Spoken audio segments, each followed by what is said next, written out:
Techniktraining, Taktiktraining und Matchtraining in nur einer Übung. Du glaubst, das geht nicht? Dann bleib jetzt besser dran, denn ich zeige dir hier einen sehr interessanten Ansatz, der da heißt zweite Chance.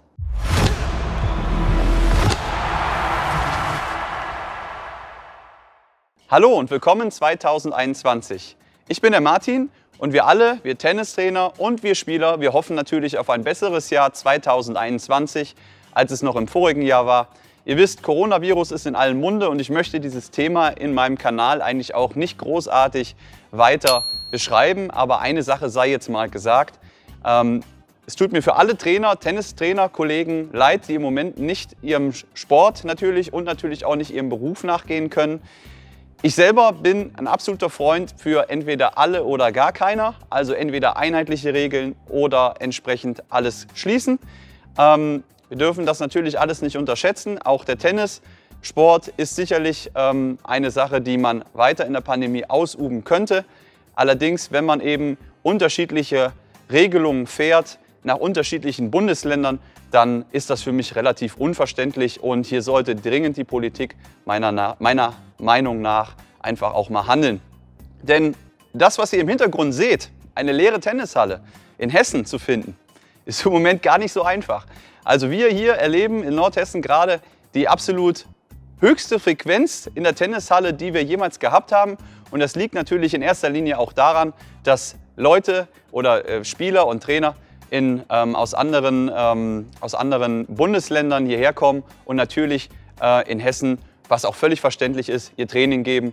Und ob das Sinn der Sache ist, das sollten sich die Herrschaften wirklich mal hinterfragen. Also entweder alles öffnen oder alles schließen, das ist meine Meinung dazu. Nichtsdestotrotz freue ich mich natürlich darüber, dass ich für euch hier weiterhin stehen darf und im Prinzip hier in der Halle weiter meine Videos machen kann.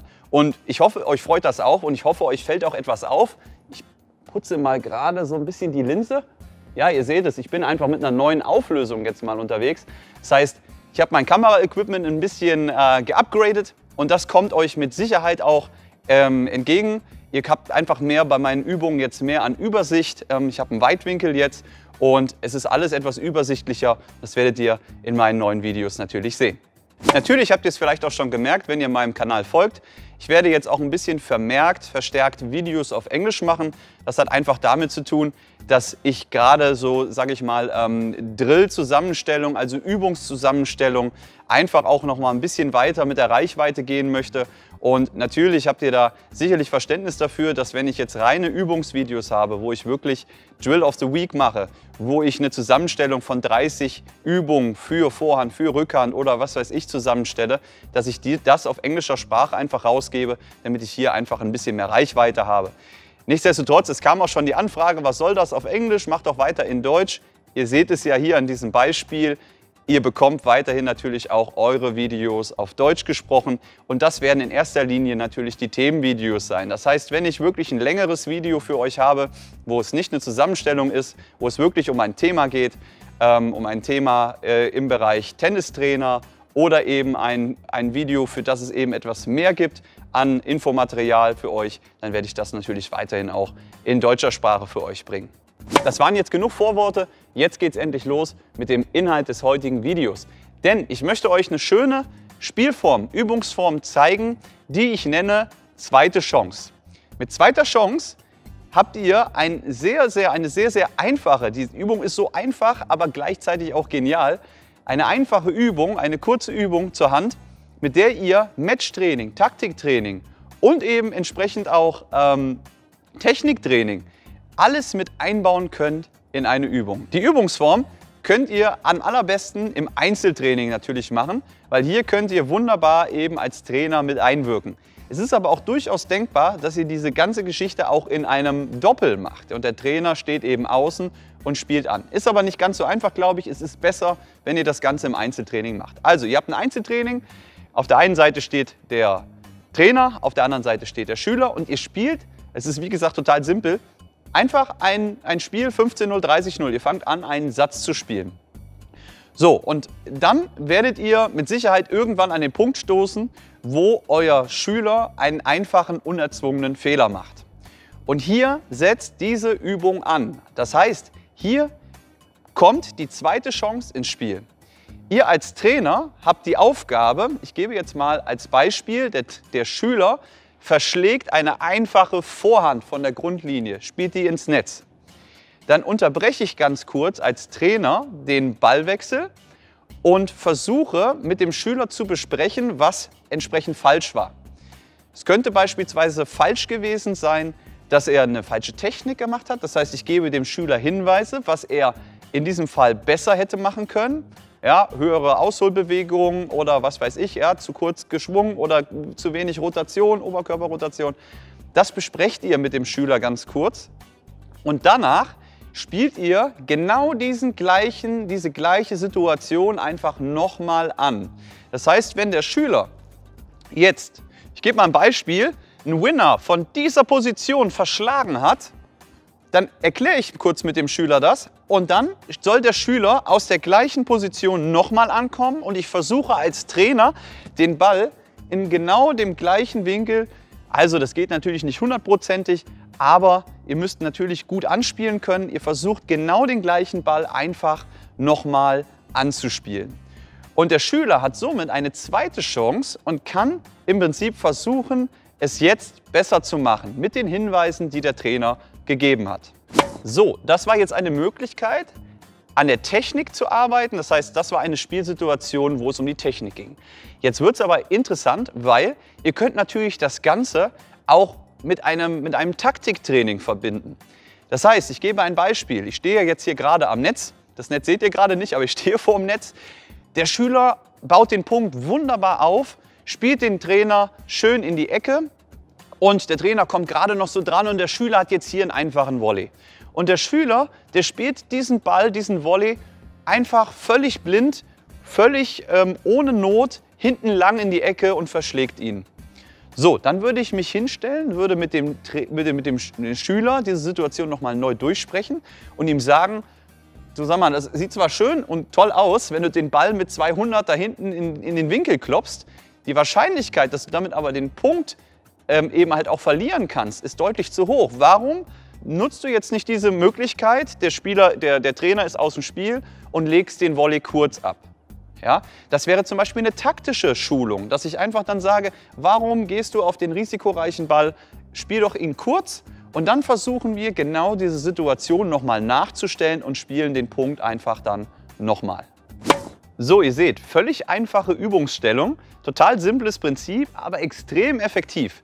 Ihr müsst halt als Trainer echt gut anspielen können, das heißt die Situation gut nachstellen. Und jetzt geht es natürlich auch darum, wie kann ich jetzt die Match-Komponente üben. So, das heißt, ich gebe jetzt eine gewisse Zählweise vor, wie man das Ganze als wirklich interessante Übung aufstellen kann. Und zwar eignet sich diese Zählweise natürlich auch perfekt dafür, es wird ja relativ häufig vorkommen, dass ihr als Trainer natürlich eine deutlich höhere Spielstärke habt als euer Schüler. Und dafür eignet sich diese Übung auch perfekt. Ihr könnt wunderbar hier dieses Ungleichgewicht ausgleichen, indem ihr folgende Zählweise anwendet. Und jetzt passt auf, wir machen das so, dass wir sagen, wenn du Schüler den Punkt gewinnst, ohne dass du deine zweite Chance gebraucht hast, dann erhältst du für den gewonnenen Punkt 2 Punkte. Das heißt, wenn bei 0:0 der Schüler angenommen einen Return-Winner spielt und einfach einen guten Ball und der Trainer verliert den Punkt, dann steht es nicht 0:15, wenn der Trainer aufschlägt, sondern 0:30. Und jetzt kommt das Prinzip vom zweiten Ball. Wenn der Schüler einen einfachen Fehler macht, während des Spiels macht einen einfachen Fehler und braucht seine zweite Chance, dann kann er nur noch einfach punkten, das heißt dann normale Zählweise. Das macht die Übung extrem interessant und natürlich auch, wenn es unterschiedliche Spielstärken gibt, weil der Schüler natürlich mit 2 guten Punkten schon das Spiel gewinnen kann. So, jetzt müsst ihr bei dieser Zählweise natürlich noch etwas beachten. Wenn ihr mit dieser zweiten Chance spielt, ist es natürlich für den Trainer unheimlich schwer, direkte Punkte nachzustellen. Also wenn ich den Schüler jetzt da hinten rechts Longline den Ball um die Ohren haue, dann ist es natürlich schwierig, so eine Situation nochmal nachzustellen. Weil mit einem Anspiel den Schüler genauso wieder in die Ecke zu treiben, ist relativ schwierig. Das heißt, ich würde euch empfehlen, dieses Prinzip nur anzuwenden bei unnötigen Fehlern vom Schüler. Ja, also beispielsweise Doppelfehler kann man natürlich wiederholen, aber wenn man das eben um Punkte spielt, kann man eigentlich nicht sagen, komm, du hast jetzt 4 Aufschläge oder 3 Aufschläge. Das ist relativ schwachsinnig und eben halt, wenn der Trainer jetzt wirklich einen direkten Punkt macht, was natürlich vermieden werden soll, weil wir wollen ja natürlich dem Schüler die zweite Chance geben, dann ist das natürlich auch schwer nachzustellen. Das heißt, versucht es anzuwenden situativ bei Situationen, die ihr gut nachstellen könnt und dann habt ihr hier eine richtig, richtig klasse Übungsform an der Hand. So, hier mal ein Beispiel einer Spielerin, die nach dem Return in die Ecke gedrängt wird und jetzt hier in der Beinarbeit sich nicht ganz optimal für die richtige Beinarbeit entscheidet. Das heißt, sie lässt sich zu stark in die Ecke drängen. Besser wäre ein langer Schritt mit dem linken Bein und das klare Stemmen gegen den Ball. Und das zeige ich ihr jetzt hier. Ich stelle auch immer mal wieder Rückfragen. Woran denkst du, hat es gelegen, dass du den Ball verschlagen hast? Und jetzt spielen wir die Situation dann noch einmal genauso durch. Das heißt, ich spiele den Ball nochmal in die Ecke an und jetzt seht ihr ganz gut, dass die Spielerin hier sich für die richtige Variante, für die deutlich bessere Variante entschieden hat. So, hier mal ein Beispiel zum Thema Taktik. Die Spielerin spielt jetzt hier einen wunderbaren Vorhandball und verpasst es einfach, nach vorne zu gehen und dem Ball hinterher zu gehen und wird dadurch von mir ausgespielt. Auch diese Situation spiele ich jetzt oder spreche ich mit der Spielerin einfach mal nach, kläre sie auf, dass sie bei ihrem guten Vorhandball konsequenter nachrücken muss, um eben solche Situationen zu vermeiden und spiele dann mit ihr die gleiche Situation nochmal durch. So, also nochmal alles von vorne, alles zurückstellen, ich spiele den Ball nochmal an, die Spielerin soll jetzt mit der Vorhand aus gleicher Situation nachgehen, vorrücken, konsequent sein und mit dem Volley abschließen. So, ein weiteres Beispiel, Aufschlag vom Schüler, Return und jetzt diese Rückhand ist zu kurz von ihm und dadurch kann ich mit dem Rückhand Longline den direkten Punkt machen. Jetzt kann man sich hier natürlich hinstellen und sagen, okay, warum hast du den Ball so kurz gespielt? Wie können wir es wiederholen, dass du den Ball länger spielst? Das sind auch noch weitere Möglichkeiten, die ihr mit dieser Übung natürlich habt. Hier ein weiteres Beispiel, das ist ein relativ unerzwungener Fehler vom Spieler, der jetzt hier kommt mit der Rückhand und hier spiele ich einfach direkt den zweiten Ball an, ohne großartig zu besprechen und ihr seht, jetzt löst er die Aufgabe besser, macht dann allerdings auch wieder einen leichteren Fehler. So, nächstes Beispiel hier, Longline, Cross, hier ein einfacher Vorhandspielfehler und jetzt auch hier direkt nochmal die zweite Chance und eben die viel bessere Verwertung vom Spieler mit der Vorhand. So, dann hier haben wir jetzt nochmal der Spieler sehr unter Druck. Und jetzt haben wir ein gutes Beispiel, was dem Spieler 2 Punkte bringt. Hier löst er sich wunderbar aus der Situation und schafft einen Rückhand-Winner. In dem Fall würde es 2 Punkte für den Schüler geben. Und letztes Beispiel, hier nochmal auch der Spieler sehr unter Druck. Und in dem Fall auch wieder 2 Punkte für den Schüler. So, das war es mit meinem Video Zweite Chance. Ich hoffe, das hat euch gefallen, der Ansatz. Probiert es mal aus bei euch im Training. Ich muss wirklich sagen, das ist so einfach, aber trotzdem echt eine tolle, tolle Übungsform, wie ich finde. Und wenn ihr Fragen, Kritik, Anregungen zu diesem Video habt, dann schreibt es mir unten in den Comments. Außerdem bitte nicht vergessen, den Kanal zu abonnieren, unterstützt mich. Und dann sage ich bis zum nächsten Mal. Denkt an, Drill of the Week kommt jeden Freitag. Bis dahin, euer Martin.